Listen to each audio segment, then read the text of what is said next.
Donc Jean-Claude va nous parler de l'innovation et de l'accès aux innovations et de l'intégration de l'innovation dans les pratiques.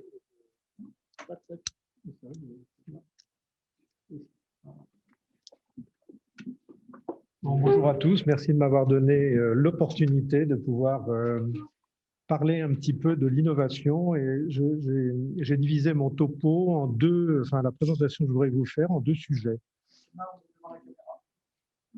Pardon?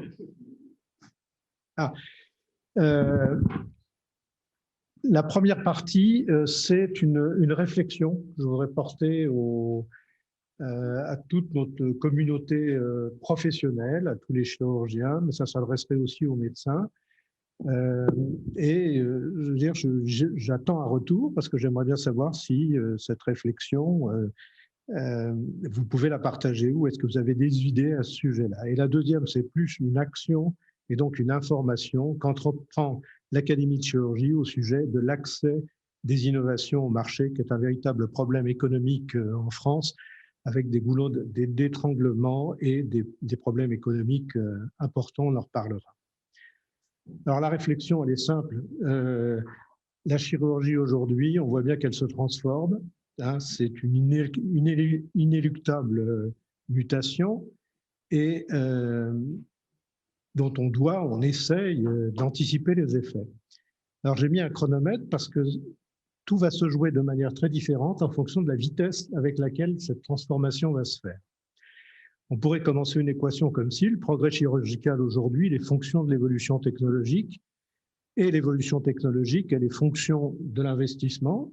Et en fait, la vitesse de transformation devrait être fonction et en rapport direct avec l'importance des investissements mondiaux dans le matériel médical ou dans toute l'industrie qui tourne, je veux dire, autour de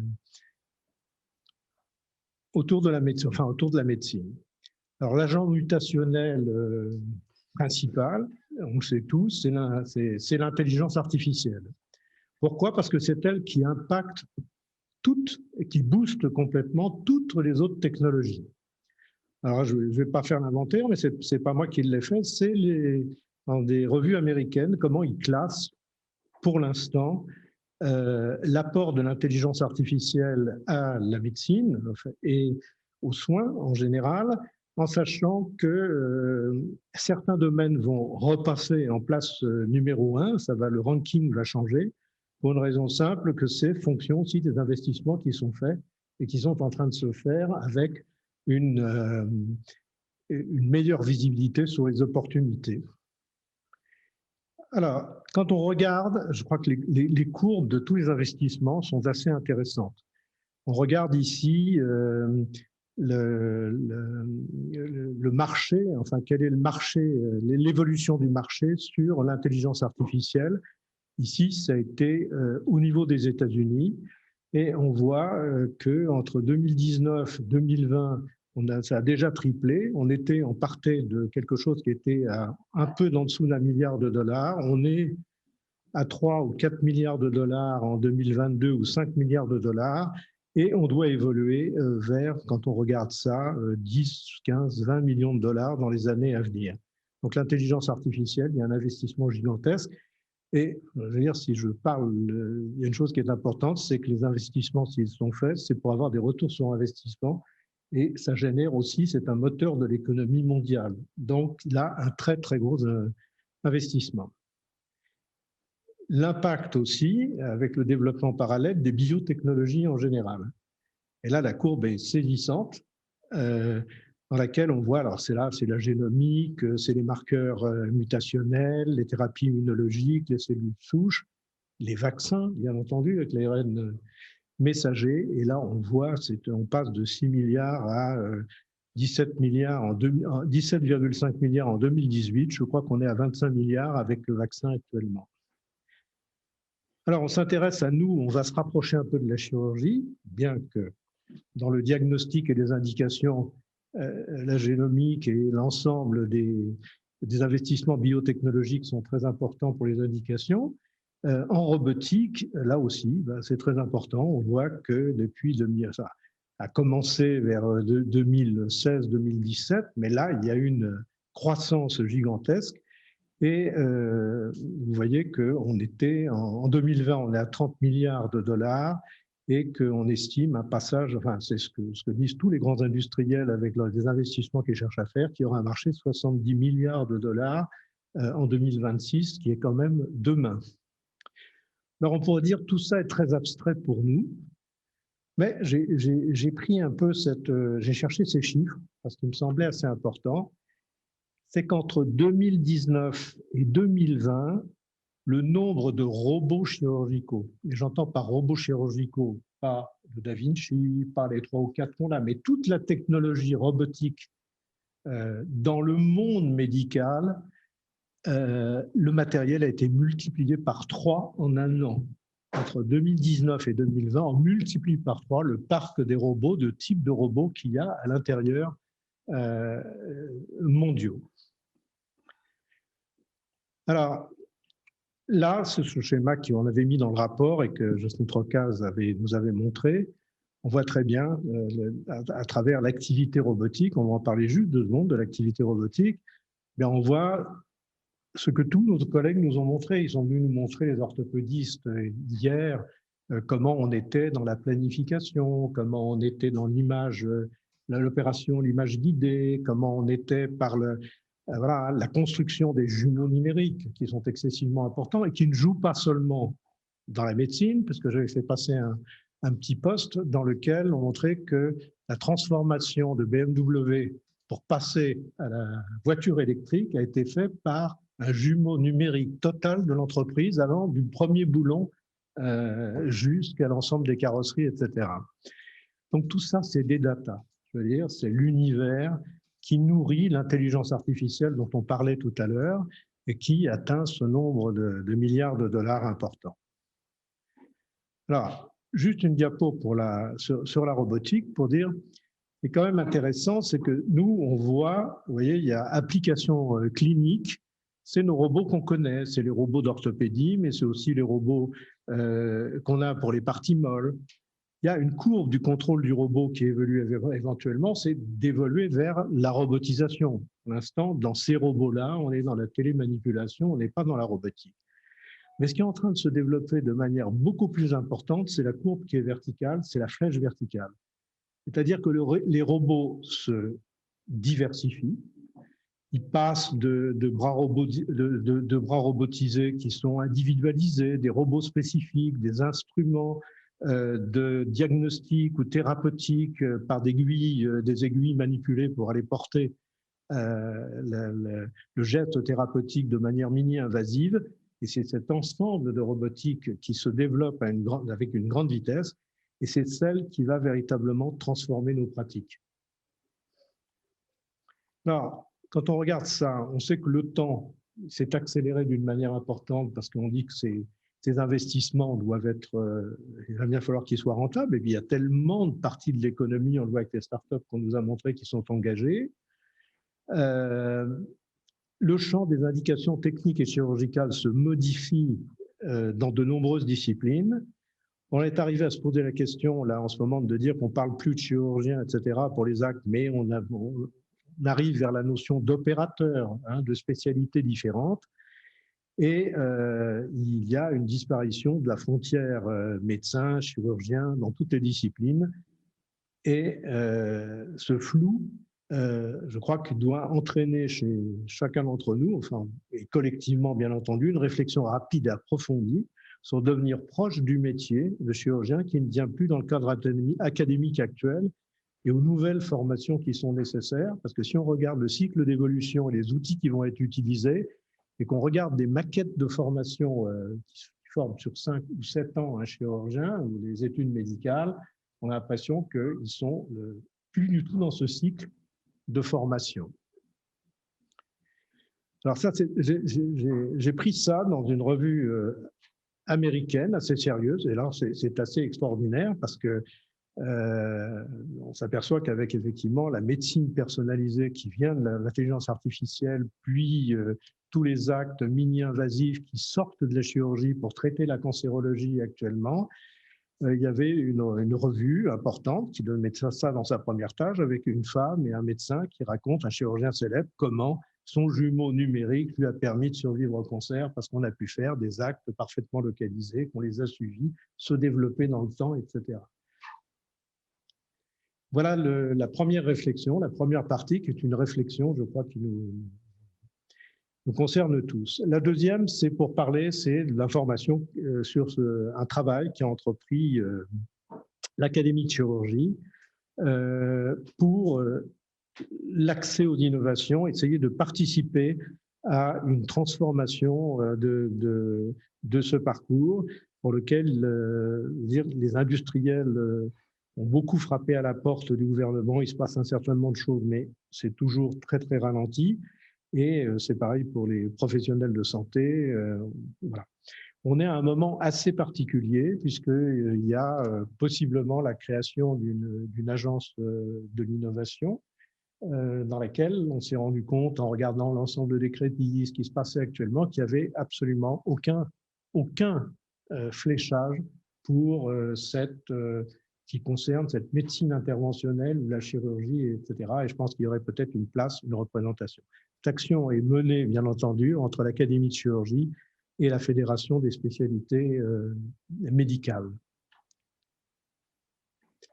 Le déclencheur, ça a été à la fois cette constatation qu'on va voir, mais aussi le fait qu'on rentrait dans la réforme de 2017 n'a pas pu être appliquée pour les matériels implantables ou enfin l'ensemble des dispositifs médicaux et qu'elle était applicable depuis mai 2021 et que cette loi a une répercussion très très importante pour les chirurgiens. On reverra tout à l'heure parce que le chirurgien ou les chirurgiens, la collectivité chirurgicale devient évaluateur et s'intègre véritablement dans l'ensemble de la politique du suivi et du cycle du dispositif.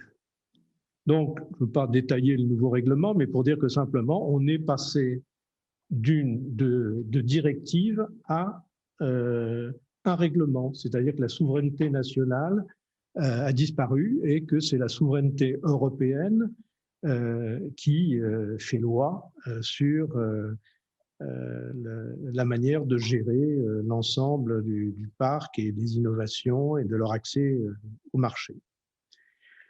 On connaît ce circuit, le marquage CE a de nouvelles des évaluations qui sont plus élaborées, avec une part de pré-évaluation, enfin d'un plan de pré-évaluation clinique. Nous, ce qui nous intéresse particulièrement, c'est la mise sur le marché avec l'HAS, au moment où on a l'impression que ça bloque pour nous.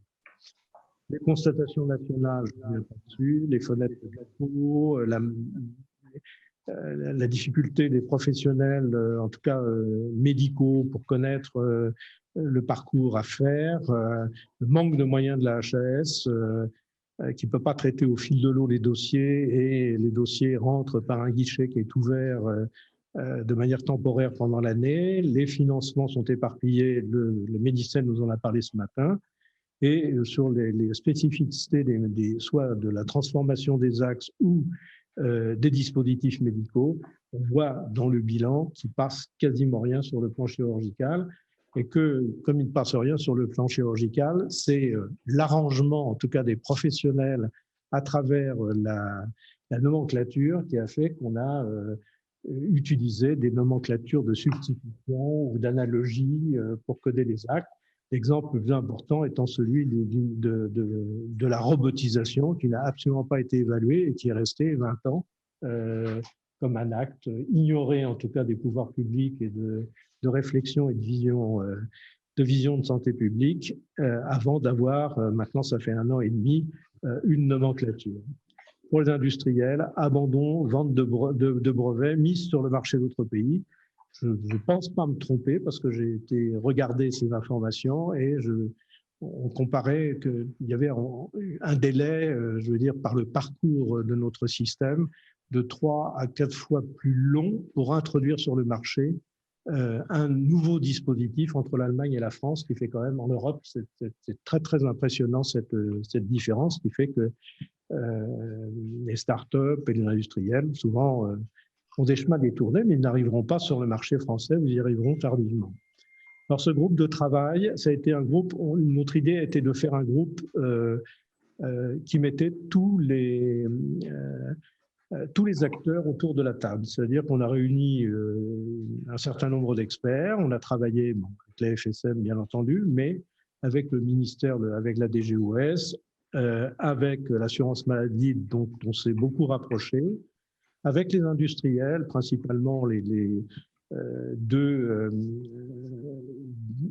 deux représentations importantes qui est Medicine et France Biotech, et on a travaillé directement avec la HAS avec un problème, la flèche ne va pas dans les deux sens avec la HAS, puisque nous ne pouvons pas l'intégrer dans un groupe de travail, mais qu'elle peut être consultée, parce qu'on a de très bons rapports, mais on travaille, je veux dire, en dehors des groupes de travail.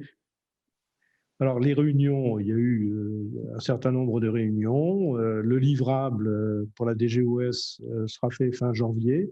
Et sans le détailler, il y a eu une réunion initiale sur les data, ce qui est très important, effectivement, avec les registres, la fluidité en général, les financements, on en a parlé aujourd'hui, et surtout une unique qui réunirait les principales parties prenantes autour de la table pour la validation des innovations.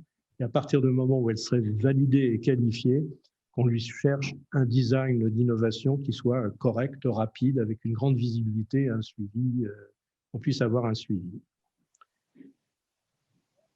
Je pense que... Alors, par contre, le nouveau règlement des DM, il y a des choses importantes. Le marquage CE, il est obtenu pour 5 ans, mais après 5 ans, les dispositifs sont réévalués, service rendu, service attendu.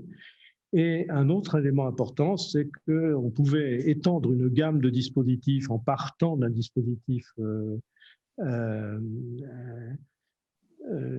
existant. Et il y a des contraintes de référence nouvelles pour le marquage ECE pour réintroduire dans des gammes des dispositifs qui sont voisins. Donc, ça entraîne des nouvelles évaluations et qui sont effectivement coûteuses. Donc, le chirurgien devient évaluateur des nouveaux dispositifs médicaux. C'est bien sûr quelque chose qui est envisagé aussi du côté de la FSM et des CNP. Pourquoi? Parce que dans le règlement, il y a un processus obligatoire d'évaluation initiale des dispositifs médicaux sur un plan d'évaluation clinique. Hein.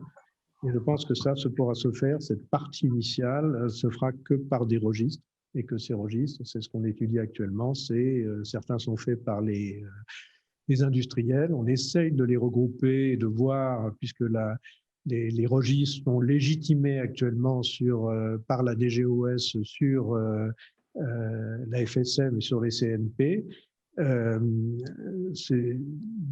manière à ce que ces données rentrent véritablement dans l'ensemble des données de santé, soient exploitables dans les données de santé, aussi bien pour des données de santé publique que pour le suivi, bien entendu, de ces matériels et de ces nouvelles évaluations. Et les chirurgiens seront aussi impliqués dans le processus de l'évaluation après la mise sur le marché. Donc, ça veut dire qu'il y aura un suivi clinique après commercialisation. Si l'évaluation est faite après 5 ans, il faut qu'elle soit faite en continu. Et là aussi, les registres prendront une part importante. Et veut dire que cette part d'évaluation va revenir de manière un peu organique dans le giron des chirurgiens. Voilà, c'était les deux messages que je voulais faire passer, enfin l'une, la réflexion et le message, et dire qu'on travaille aussi avec tous ces parties prenantes institutionnelles ou industrielles pour essayer de trouver une place, si c'est possible, au sein de la future agence de l'innovation de santé pour représenter la chirurgie.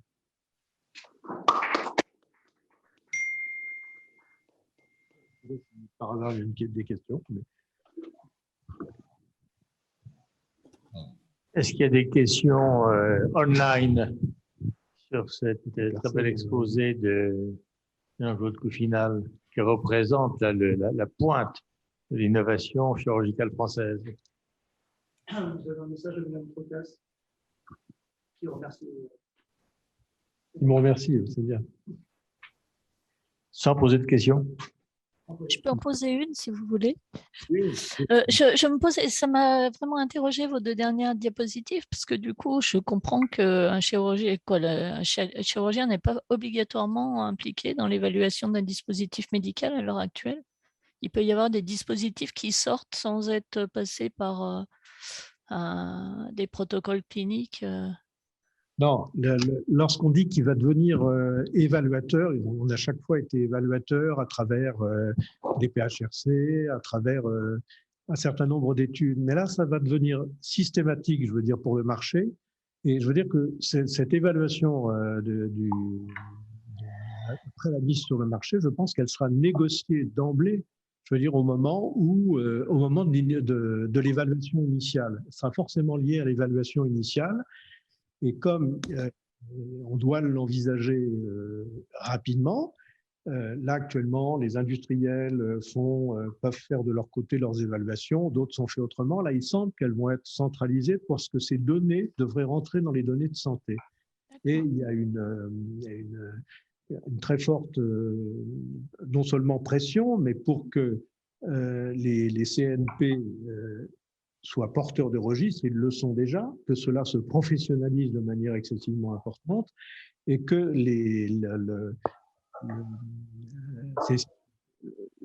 de manière organique, je veux dire, on choisira, enfin les CNP choisiront en fonction effectivement de la pertinence, la géographie, la temporalité dans laquelle vont se dérouler ces évaluations.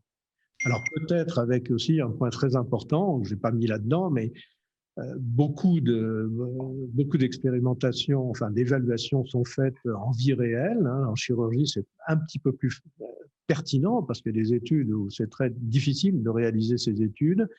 Et je pense qu'il y a une évolution très importante de l'HAS qui vient de se restructurer dans sa gouvernance et qui a eu aussi des lettres de mission un peu nouvelles actuellement, pour qu'il y ait une architecture de design un peu différente et qu'on puisse construire une évaluation, une rapidité. D'un autre côté, quand on travaille avec eux, on se rend bien compte que leurs moyens sont excessivement limités pour traiter l'ensemble des dossiers qu'ils ont. Ils ne peuvent pas faire du fil de l'eau, ils sont obligés de faire leurs séquences les unes après les autres pour faire les analyses, alors qu'il faudrait que des départements traitent une partie en même temps que l'autre partie soit traitée par une autre, etc.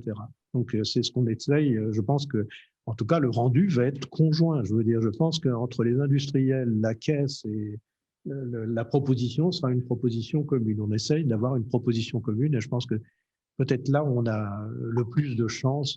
Voilà. Et l'autre demande, c'est on ne sait pas où va l'agence de l'innovation. Elle est prévue, mais on ne sait pas exactement.